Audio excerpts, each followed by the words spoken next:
No sé cuántas veces he repetido esta escena en mi cabeza, pero siempre vuelve igual.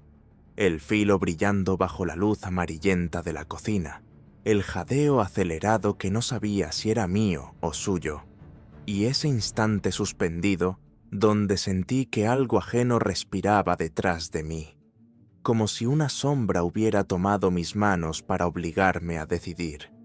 Cada vez que cierro los ojos vuelvo a ver la sangre esparcida sobre el azulejo blanco, como si alguien hubiera derramado pintura roja en un mural improvisado.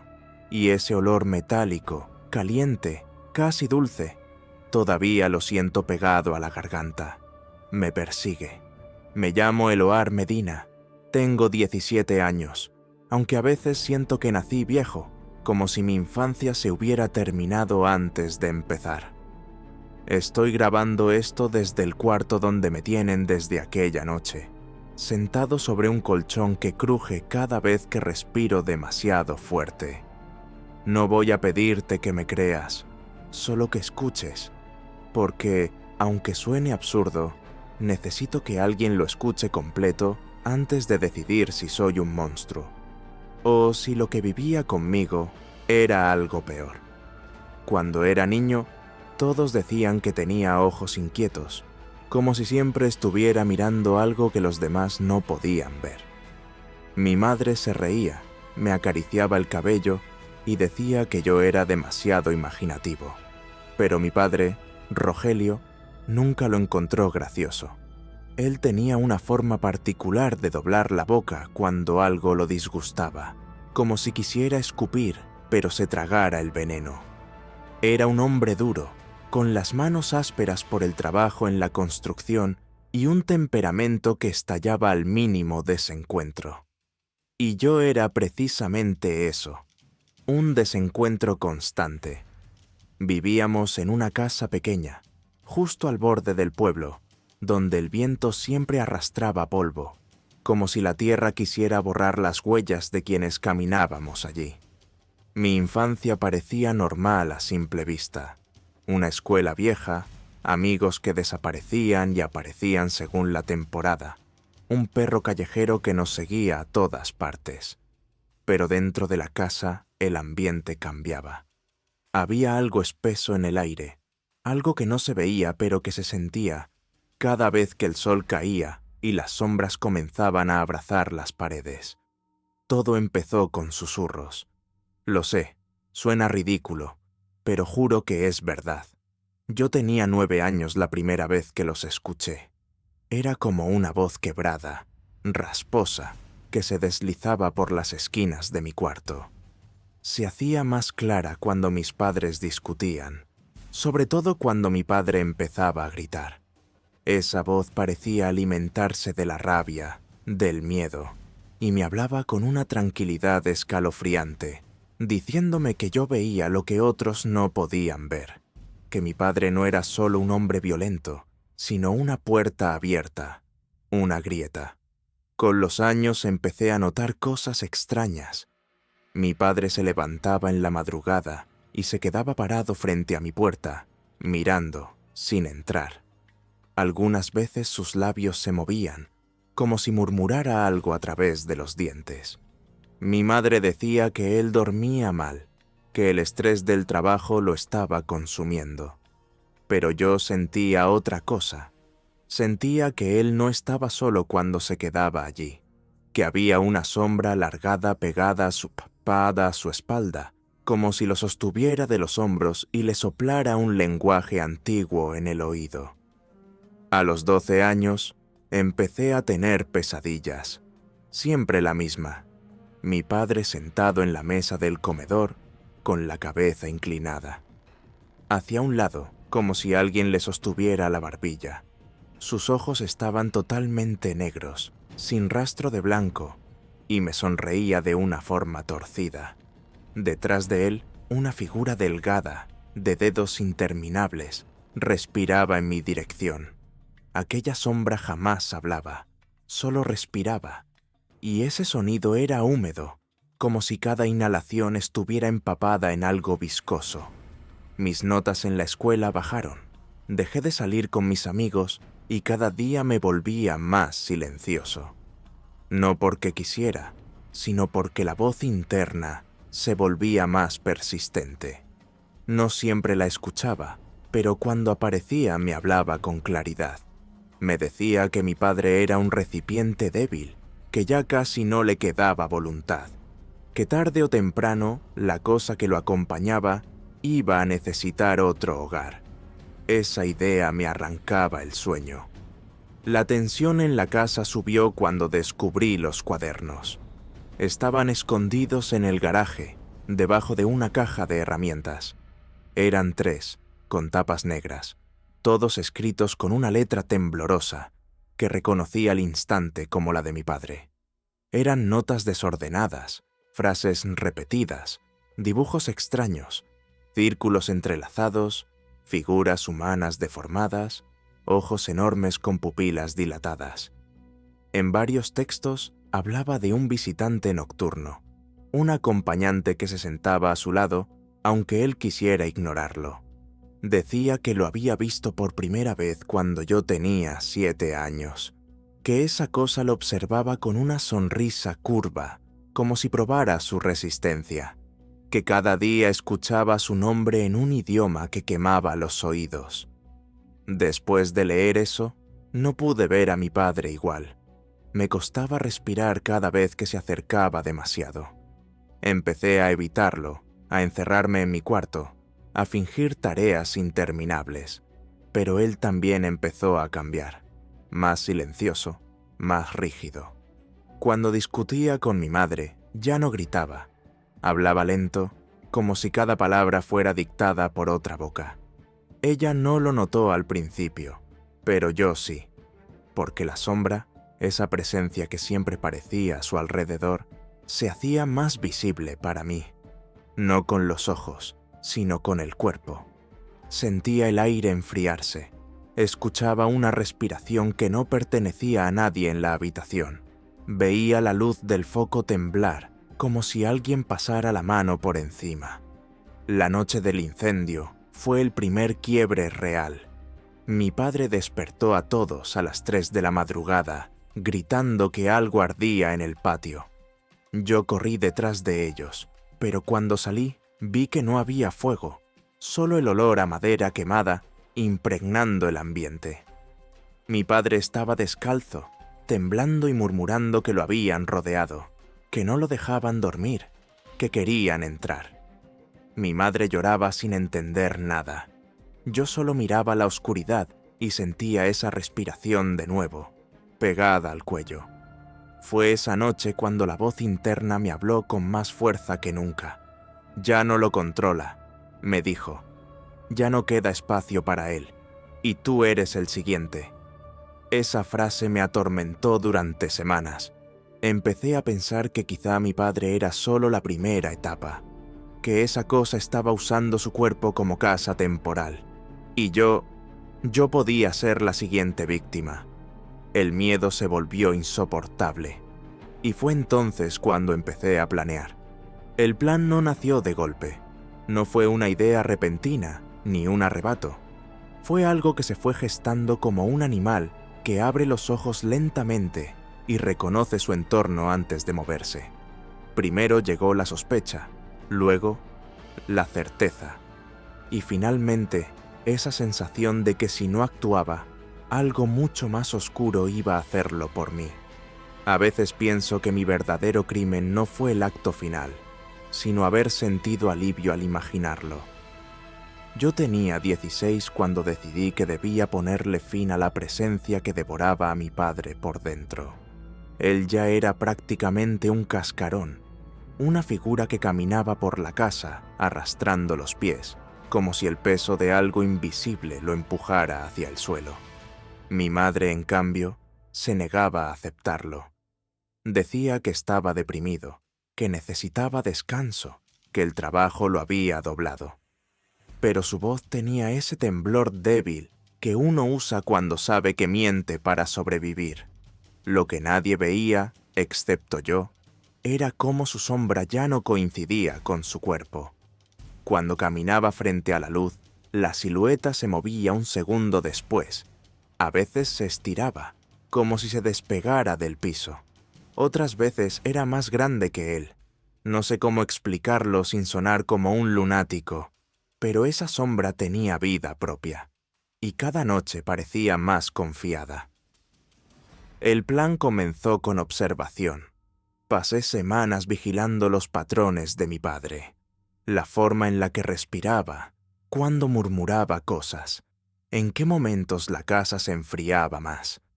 También empecé a notar cuándo la sombra era más fuerte. Solía aparecer después de sus crisis, esas en las que se quedaba con la mirada perdida, moviendo los labios como si recibiera instrucciones.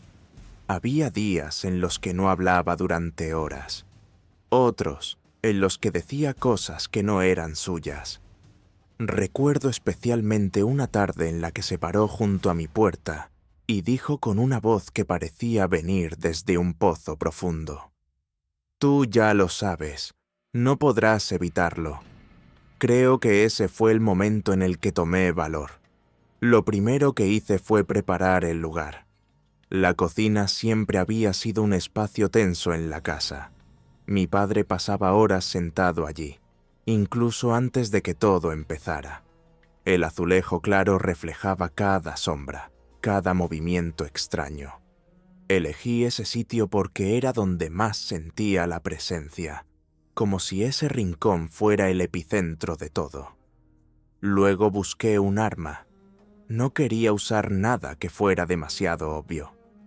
Terminé eligiendo un cuchillo que siempre estaba guardado en el último cajón de la cocina, uno que mi madre usaba rara vez porque decía que estaba demasiado afilado. Me quedé observándolo durante minutos. El brillo parecía parpadear, como si una chispa lo recorriera. Lo escondí debajo de mi cama durante días, esperando no sé qué, coraje, quizá, o la señal final. Y la señal llegó una noche de tormenta. El cielo rugía como si la tierra fuera a partirse. Las ventanas vibraban y las sombras dentro de la casa brincaban de un lado a otro. Yo estaba en mi cuarto, sin atreverme a moverme, cuando escuché un golpe seco en el pasillo. No un golpe accidental, sino uno intencional, como de un puño chocando contra la pared. Luego, el silencio. Me levanté despacio. Cada paso que daba parecía hacer eco. El aire estaba tan frío que podía ver mi propio aliento, como si el invierno hubiera entrado sin permiso. Cuando llegué al pasillo, lo vi. Mi padre estaba parado de espaldas, con la cabeza inclinada hacia un lado, y su sombra estaba despegada del piso. Flotaba, no caminaba, flotaba. Y detrás de él, sentí nuevamente esa respiración húmeda, como si alguien se escondiera justo en el límite entre la realidad y algo más profundo. No había nadie, pero sabía que la presencia estaba allí, estirando los dedos, saboreando el miedo. Mi padre se giró, pero no era él. Sus ojos estaban hundidos, demasiado oscuros, demasiado vacíos. Su sonrisa se estiró más de lo que cualquier cara humana puede hacerlo. Y ahí lo escuché. No era la voz interna, no era mi padre. Era algo mezclado. Un canto ronco envuelto en palabras arrancadas de un idioma que parecía hecho para herir. Dijo algo que no entendí del todo, pero sí entendí el significado. Ahora te toca a ti. Corrí a la cocina. No sé si por instinto o destino.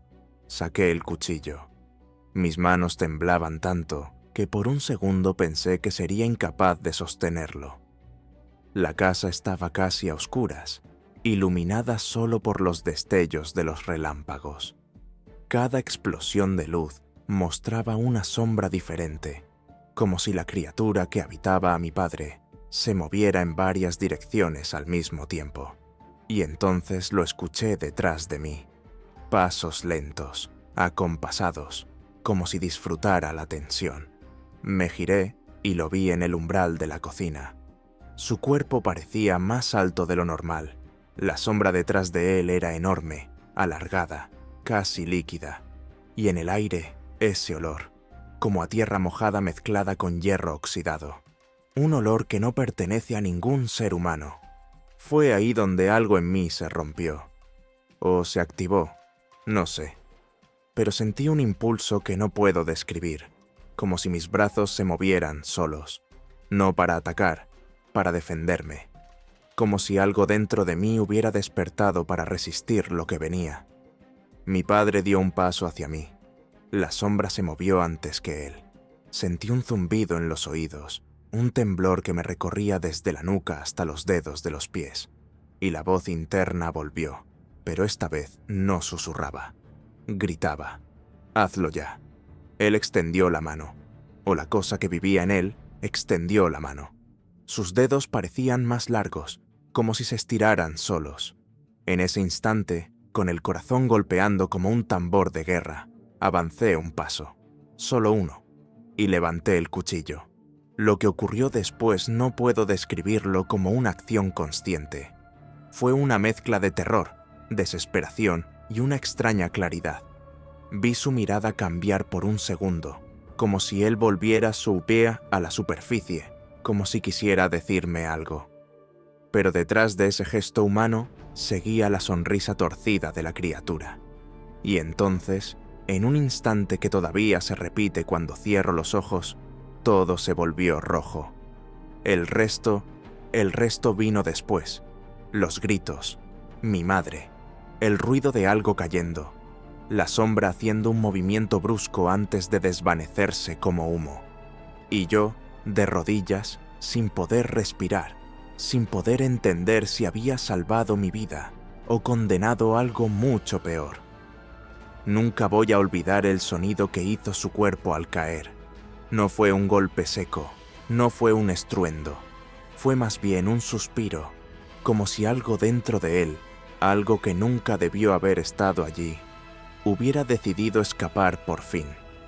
El cuchillo estaba aún caliente en mi mano y la sangre me resbalaba por el antebrazo como pintura espesa, intentando dibujar un camino hacia el piso. Mi respiración era un animal descontrolado, peleando por salir de mi pecho. Todo estaba en silencio, pero ese silencio no tenía paz. Vibraba como si una tormenta estuviera a punto de regresar. Mi madre entró segundos después, aunque para mí fue como si apareciera en cámara lenta. Su rostro se descompuso de inmediato. No gritó al principio.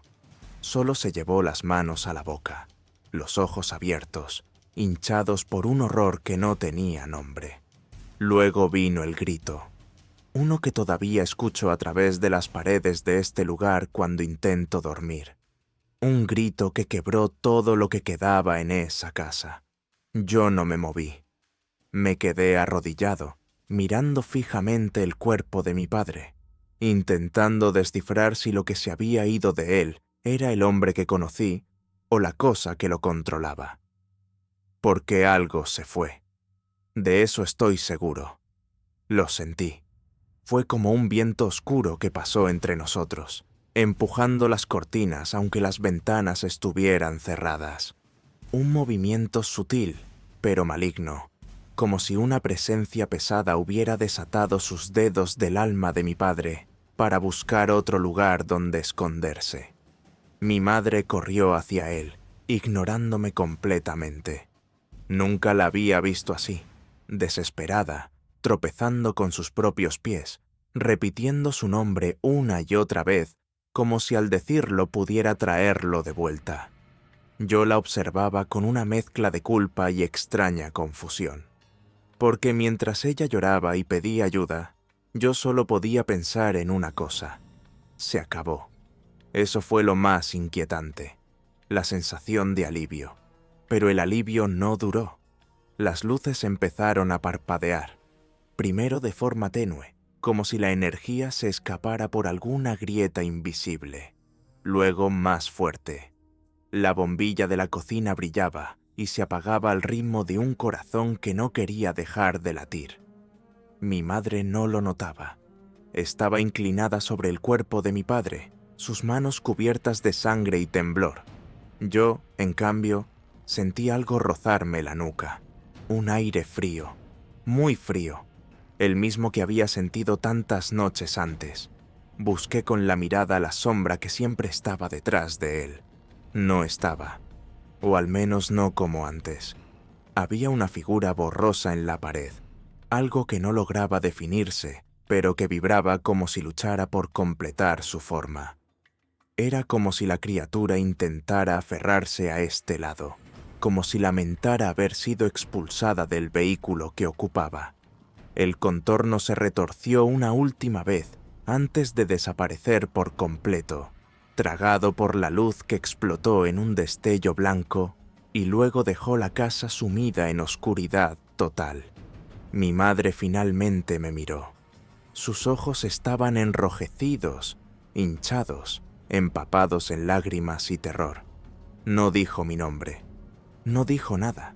Solo me observó con una mezcla de desconcierto y pánico, como si no pudiera procesar que yo estuviera ahí, que ese cuchillo estuviera en mi mano, que la escena frente a nosotros fuera real. Me miró como si acabara de despertar dentro de una pesadilla en la que yo era el villano. Y yo no pude explicarle nada. No había palabras. No había forma en la que ella, que nunca vio lo que yo veía, pudiera entenderlo. Luego vinieron las sirenas. No sé en qué momento logró llamar a alguien. Solo sé que, al escuchar el ruido de los vehículos acercándose, me quedé inmóvil mientras ella retrocedía, como si temiera que yo todavía tuviera algo por hacer. Recuerdo la luz azul parpadeando en el pasillo, los pasos apresurados, las voces mezclándose con órdenes confusas. Recuerdo que una mano me tomó del brazo con firmeza, pero yo seguía sintiendo que el verdadero peligro estaba en las sombras, no en los hombres que entraban armados y gritaban preguntas que jamás respondí. El interrogatorio fue un laberinto de palabras. Querían razones, querían lógica, querían motivación. ¿Por qué lo hice? ¿Qué me había llevado a eso? ¿Había sido un arranque? ¿Había odio? ¿Había venganza? Pero nadie aceptaba la verdad. Nadie podía aceptar que lo que mataba a mi padre no era el cuchillo, sino aquello que lo había vaciado durante años. Nunca quisieron escuchar sobre las sombras, sobre la voz interna, sobre la criatura que veía mis pasos. Me miraban como se mira a alguien roto. Mi madre no volvió a verme, aunque sé que sigue viva. No sé qué piensa realmente. No sé si me odia o si simplemente decidió que era más fácil inventar otro monstruo en su cabeza. Uno humano, uno visible. Yo. Las semanas aquí adentro han sido una mezcla de silencio y ruidos extraños. A veces creo que sigo escuchando la respiración húmeda en la oscuridad. A veces siento que la sombra no se fue del todo, que quizás solo cambió de forma, que quizás solo está esperando a que yo baje la guardia. No sé si eso es paranoia o si realmente algo más profundo quedó marcado en mí. Y aquí es donde empieza la parte que más temo admitir. No estoy seguro de arrepentirme. Lo pensé tantas veces que me duele la cabeza. Me pregunto si, de no haber actuado, aquella entidad habría encontrado un nuevo cuerpo. Tal vez el mío, tal vez el de mi madre, tal vez habría destruido a mi familia de una forma todavía más horrenda. No sé si hice lo correcto. No sé si fui valiente o cobarde. No sé si fui un instrumento de algo que no alcanzo a comprender. Solo sé que, en ese momento, sentí que no había otra salida. Lo que sí puedo decirte es que no escribo esto para justificarme. Lo escribo porque necesito que alguien, allá afuera, entienda que hay cosas que no se pueden explicar con leyes, ni diagnósticos, ni historias familiares. Hay cosas que respiran en las esquinas, que se alimentan del miedo, que esperan años para tomar forma. Y cuando lo hacen, no siempre estamos preparados. Si leíste hasta aquí, quiero pedirte algo. No para salvarme, no para disculparme, sino porque creo que estas historias no deben quedarse en silencio. Comparte esto. Comenta lo que piensas. Di si crees que lo que digo es una locura o si has visto algo parecido. Haz que otros lo escuchen. Tal vez, solo tal vez, alguien allá afuera pueda confirmar que lo que viví no fue imaginación. Y si puedes, suscríbete. No sé cuánto tiempo más tendré para contar lo que realmente ocurrió después de esa noche. Pero créeme, la sombra no terminó conmigo.